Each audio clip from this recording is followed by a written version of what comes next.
Russia expected to face American javelins, German leopards, and British storm shadows, but what it didn't expect was Sweden.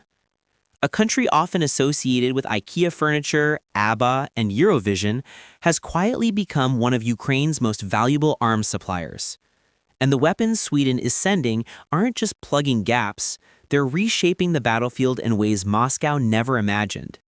For decades, Sweden was Europe's quiet genius, a nation that built world-class weapons but rarely flaunted them. It maintained a calm neutrality, relying on diplomacy and strong defenses rather than alliances. Stockholm could design a cutting-edge fighter jet from scratch, yet politely decline NATO membership. Yes, Sweden sold weapons abroad, but only under tight restrictions and with careful political consideration. It was in many ways an arsenal in the shadows. That silence shattered the moment Russian troops invaded Ukraine. Neutrality gave way to solidarity. Centuries of cautious policy were replaced by a bold declaration. Aggression in Europe would not go unanswered. And with that, Sweden opened its arsenal to Kyiv. Suddenly, names once confined to defense industry circles, Saab, Bofors, and Hägglunds, were written across the front lines of Europe's largest war since 1945. The eye in the sky, Saab 340 AEW and C Argus. One of Sweden's most powerful contributions doesn't even drop bombs. It carries radar. The Saab 340 AEW and C, known as Argus, has become Ukraine's eye in the sky. This unassuming twin-engine aircraft delivers airborne early warning, a capability once exclusive to NATO powers. It sees everything: Russian aircraft, cruise missiles, and even distant troop movements. Argus detects threats hundreds of kilometers away, giving Ukrainian commanders a complete picture of the airspace. In a war where surprise equals death, Argus denies Russia that luxury. Now every Russian pilot knows that the moment they take off, someone is already watching, and that someone might just guide a Ukrainian missile their way. Ukrainian pilots, once flying blind on outdated Soviet radar, describe the change as night and day. "Before, we were blind," one officer said. "Now, we make the Russians nervous." But Argus does more than spot aircraft. It connects Ukraine's scattered air defense systems into one unified network. Instead of firing blindly, Ukrainian missiles now hunt with precision. In a war where Russia floods the skies with drones and cruise missiles, Sweden has given Ukraine the power of coordination. The battlefield brawler, the CV-90 infantry fighting vehicle. On the ground, Sweden's CV-90 infantry fighting vehicle has become a legend. Compact, yet deadly, its 40mm autocannon rips through enemy positions with terrifying efficiency. Unlike many Soviet-era vehicles, the CV-90 was designed with one priority: crew survival. Its advanced armor, sensors, and fire control systems make it one of the most feared vehicles on the battlefield. Ukrainian troops call it a shield. Russian soldiers call it a problem. The design philosophy behind the CV-90 is telling. Where Soviet doctrine valued quantity, Sweden invested in quality and protection. Its modular armor, modern targeting optics, and adaptability give it a long life in modern combat. In Donetsk, one Ukrainian crew nicknamed their CV-90 Thor, and the name stuck after it stormed through a fortified Russian position under heavy fire. Thor became a symbol not only of Swedish engineering, but of Ukrainian resilience. The king of artillery, the Archer's self-propelled howitzer. But perhaps the crown jewel of Sweden's firepower is its artillery, the Archer's self-propelled howitzer. This machine has redefined the rules of modern artillery warfare. Archer can move into position, fire multiple 155mm shells, and vanish, all in under a minute. By the time Russian counter-battery fire arrives, Archer's already gone.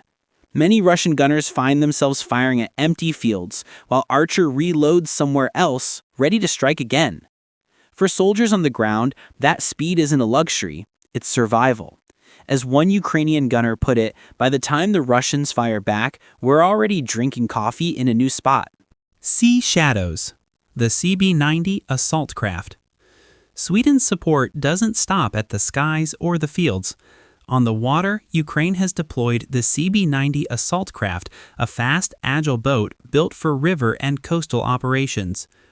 These vessels excel in raids and infiltration missions across contested waters like the Dnipro River and the Black Sea. The CB-90 gives Ukraine new tactical options, the ability to strike where Russia least expect. They've become the special operations taxis of Ukraine's forces, moving troops swiftly and silently.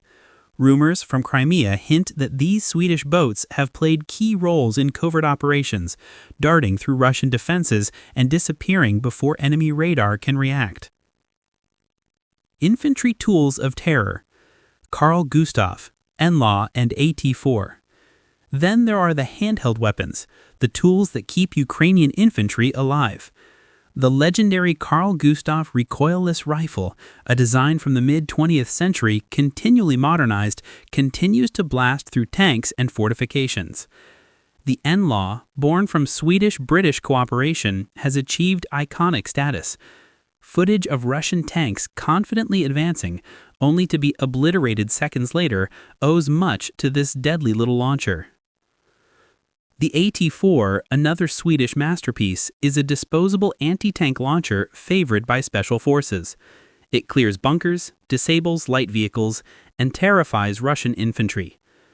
Through these systems, Sweden has turned man-portable weapons into precision instruments of destruction.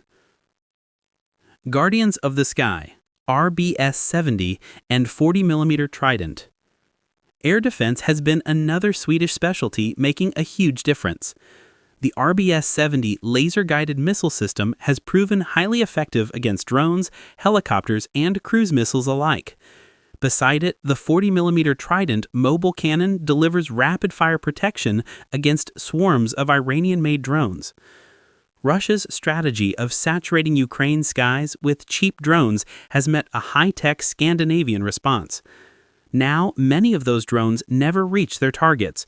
Instead, they end their missions in flames.